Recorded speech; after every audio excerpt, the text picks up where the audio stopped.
pose les chiffres, on calcule les coûts et après en fonction de ça, on décide de renouveler.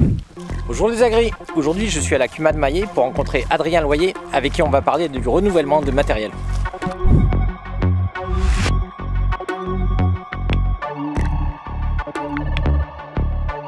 Il y a 3-4 ans, on avait deux CUMA historiques sur Maillé.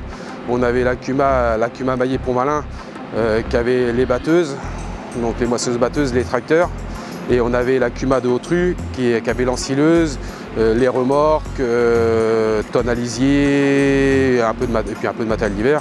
Et en fait, c'était les mêmes personnes qui étaient, les deux CUMA, c'était les mêmes adhérents. Donc il y a un moment, en sachant qu'il y a de moins en moins de monde, donc on a fusionné les deux CUMA pour en faire plus qu'une. Et comme ça, tout le matériel avec les salariés, c'était beaucoup plus simple. On est pas mal de jeunes à être rentrés. Donc aujourd'hui, dans le bureau, il y a un président, on est 3 vice-présidents, avec chacun des parties qui s'occupent chacun de choses. On a un trésorier, un vice-trésorier, un secrétaire et puis un secrétaire adjoint. On a 3 moissonneuses batteuses, on a une ensileuse, tonnes à lisier, matériel du sol, on a 4 tracteurs. Il y a 2 ans, on a eu la réflexion, on a acheté un semoir 4 mètres. Et beaucoup de gens aujourd'hui sèment par exemple avec le semoir, ils prennent les chauffeurs, le tracteur et le semoir. On a la dernière moissonneuse batteuse qui est arrivée il y a 2 ans. Parce que on avait 2 moissonneuses, mais ça devenait trop court.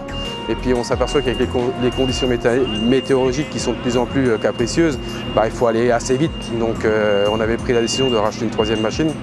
C'était une classe Lexion 6007. On a les coupes qui sont toutes adaptables sur du classe.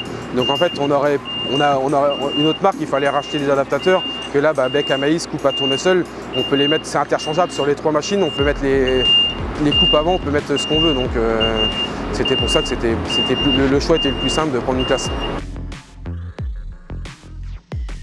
Nous on essaie de faire au moins 2 réunions dans l'année avec tous les adhérents, en fonction, avec tous les adhérents de la CUMA, pour voir déjà les points, faire le point sur le matériel, voir ce qui va pas, les attentes des adhérents. Et puis après, le matériel, on essaye de renouveler assez souvent quand on peut. Parce qu'aujourd'hui, on a une CUMA, on fait quand même beaucoup de prestations, tout ça.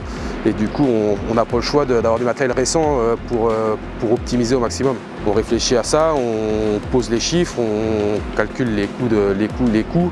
Et après, en fonction de ça, on décide de renouveler. Mais après, le principal, c'est d'avoir un outil qui soit fonctionnel, qui marche. Et puis le coût, c'est surtout ça aujourd'hui, on regarde aussi, il faut du matériel qui soit fiable, mais il faut qu'on en arrive à maîtriser les coûts. Parce que c'est le nerf de la guerre, je pense, c'est d'arriver à maîtriser au maximum les coûts. Des fois on a des décisions à prendre et on essaye d'aller à la pioche quand il y a des subventions à prendre sur certains matériels, on essaye de prendre le bon train, la bonne opportunité pour essayer de réduire les coûts au maximum. Mais après, nous on travaille avec un bilan analytique tous les ans, matériel par matériel, donc en fait on sait tel matériel, celui-là on sait qu'on va le renouveler, mais c'est plus compliqué parce qu'on sait que historiquement c'est des fois un peu plus tendu, donc on adapte les coûts, donc on sait que des fois il faut qu'on remonte un peu le prix ou on baisse, vice versa en fonction des choses. Mais ça c'est des décisions qu'on prend, on se réunit, on prend des décisions avec le conseil et puis le bureau. Quand on renouvelle, déjà on prend tous les utilisateurs de ces matériels-là, on fait un listing, on fait des réunions, des pré-réunions, où déjà on demande aux gens ce qu'ils veulent, leurs attentes, et puis après en général on établit un cahier des charges auprès des concessionnaires pour savoir ce qu'on prend, qu'on est à peu près tous la même, que ça soit n'importe quelle marque, avoir à peu près le même type de matériel qui nous soit proposé. Et puis après on débat avec tous les adhérents. Aller chercher la bonne opportunité, c'est de maîtriser, d'essayer tout ça. Là je vois rien que sur les pendeurs, on se pose peut-être la question de peut-être pas forcément repartir sur un neuf, mais peut-être trouver une bonne occasion. Voilà. Au niveau de l'épandage de fumier, ça se développe aussi pas mal.